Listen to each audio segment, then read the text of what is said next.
title of my power talk is 2030 Sustainability Goals. We got this. What's next for 2050? So one of the reasons for doing this is just thinking about where we are right now. You're in a building. On average, Americans spend about 90% of our time indoors. When the pandemic happened, that time went up to about 95% of our time. So think about it. The majority of your day is in a building or walking to another building or in your car going to another building. So if we think about all of those impacts, buildings seem pretty important, right? Just in terms of how much time we spend there. But now let's also factor in what its impact is on the built environment. 75% of our annual greenhouse gas emissions from the built environment, 39% of them from buildings. And then what's using most of our electricity? It's not cars, it's buildings. 75% of electricity here in America is from buildings. So if we think about that, and what's on the screen are the United Nations 17 sustainability goals, which were adopted in 2015. And it's really thinking about the interconnectivity of sustainability. So if we really talk about sustainability, you can't talk about sustainability without thinking about poverty, right? Because we spend a lot of money on energy. That reduces how much wealth or disposable income is left in your pocketbooks or your wallets. When you think about sustainability and energy efficiency, it has an impact on wildlife. It has an impact on air quality. It has an impact on gender and equity and rights of different people, of different sexes. It has an impact on our children. So there's just huge, tremendous impact that sustainability has on things. So what did we want to do? So I said the goal was 2030, we got this. By no means do I mean we are at the 2030 goals. What I mean is that we have devised pathways for it. We actually have the technology to hit those 2030 goals of being carbon neutral. We know what policies work. We know what technology works. We know what design processes work to get to that. But this 2030 goals addresses energy, it addresses water, and it addresses transportation. What it's missing is us. It's the people in this room. It's missing us. And so what I want to do is put a face, before I start talking about what's next, I want to put a face on what happens when we're not energy efficient. Because this is Energy Week, yay. And so we're here to talk about how to be energy efficient. So let's put a face on what happens when we're not efficient. So this is what happens. When we think about rooms, we spend so many hours of our day in sealed rooms. Sometimes the windows are not operable. Oftentimes, there's all kinds of chemicals in there, from plastics, from paints, from the cleaning supplies that we're using. And it's just off-gassing. So just think about it as being in a sealed room with all this off-gassing happening. What is that doing to your lungs? What's happening? So for those, if we think about how much time we're spending indoors, all of those chemicals, all of the off-gassing, all of the pollutants, it can contribute to respiratory illnesses. One of them, asthma. Asthma is one of your leading causes of absenteeism, especially for children. 14 million days a year for kids missing school because of asthma.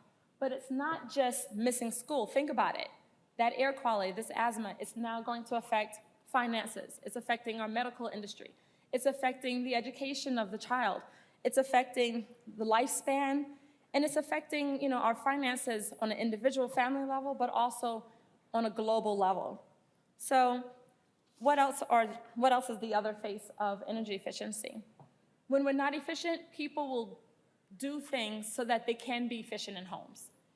Who here, if you're cold, is just going to stay cold? It's not going to happen. If you're hot, no one's going to just suffer and say, well, that's just the way it is. People are going to do things to try to get comfortable. And so sometimes that means layering up in a lot of blankets. Sometimes it means that families are sleeping with an oven door open. Not healthy, but it's what they're doing because they're trying to stay healthy. Sometimes they get the cheapest, most energy efficient, they're not aiming for energy efficiency, they're aiming for cheap. The cheapest portable heater so that they can provide warmth. Sometimes it means families are all sleeping in one room, sharing things so that they don't have to heat the other rooms. So these are the faces of what happens when we're not efficient. Other faces include people who are suffering from heat stroke because in some parts of the country we're saying it's too cold so we have to heat, and in other parts of the country we're suffering from super, super, super. We hear about global warming, but what's happening is the planet, we know it's warmer. So you have people who are suffering from heat stroke. We have lots of flooding happening, in particular in the global south. And so as we think about efficiency and we think about energy, I want us all to always remember the faces, that these are the faces of what inefficiency looks like. This is also a face of what happens when we are not efficient. The pandemic. We know that there was definitely inequity that happened with people, but as we were spending, think about it, remember that 95% of our time indoors, what was that indoor environment like? One of the research projects that I work on is a study of indoor environmental quality, and I'm gonna talk about that a little bit more, well, a lot more in a few seconds. And so if we think about that, we're spending all this time indoors. I have gone into schools in this city, and I won't say which schools, where your carbon dioxide levels are 3 and 4 times the amount of what you're supposed to have. So think about that. You're supposed to breathe fresh air, but we're putting children in rooms where there's literally a lack of fresh air. And so, of course, lack of fresh air is leading to spreads of viruses, spreads of so many other things. And people just really demanding it. It's a demand for fresh air, for equal rights.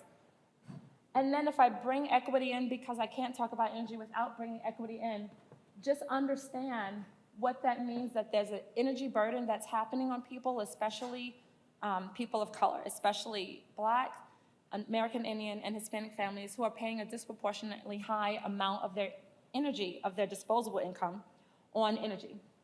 All right, so what's next? Before I get off the stage, because I'm not going to be dire, gloom, gloom, gloom, let's talk about some positives, right? So we have solutions. So what I want to say to you, what's next for 2050 is efficiency, but efficiency focused also on the occupant. Because what's the most important thing in the building? Anybody? The occupant, right, it's the people. It is not the mechanical system, it is not our light fixtures. It is the people. And it is thinking about what's important to us, which is our air quality, our acoustical quality, those personal factors. I'm looking around the room to see who's comfortable and who's in, like, no one's here is bundled up in a sweater. It's our visual quality and our thermal quality. How do we check on to make sure our IEQ is going well with our energy? Best way to do it is post-occupancy evaluations.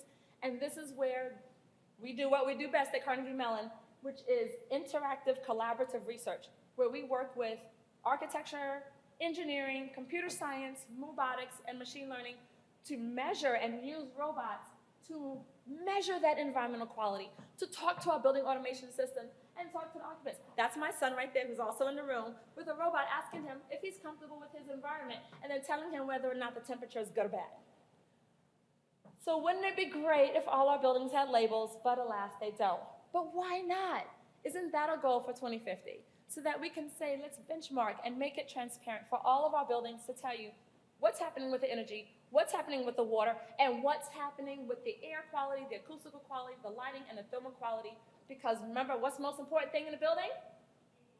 People. Thank you so much. All right. So yes, it'd be great we can have all these like wonderful maps, and so that you can just go on your cell phone and look and see, is the building you're about to go into for work? Is the building you're about to go into for school? Is the building you're about to go into to buy your groceries? Is it healthy? Who would like to know that before you walk in the building, if it was going to make you sick or if it was going to make you healthy? I know I certainly would. And so that's where I say we need to go for 2050. Can we do it? Absolutely. So again, I said I want to end on like positive things. And one of the great, great things is that we do have solutions. So AIA has these code top 10s. And what I propose is that the rules and regulations that we use for top sustainability buildings should not just be for the top buildings, but they should be for all of our buildings, where we have a wonderful connection with nature, where we can hear nature, see nature, and feel just because we're inside, we still have lots of fresh air.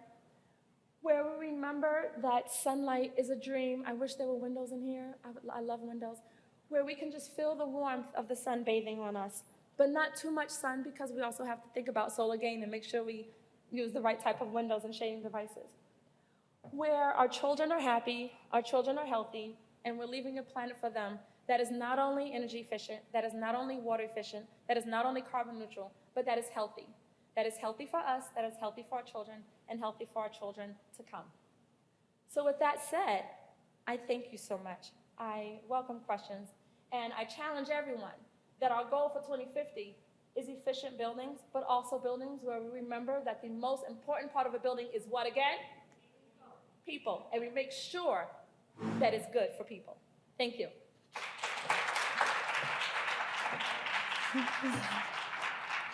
So given that these power talks are pretty rapid fire, we have time for one question per talk. If anybody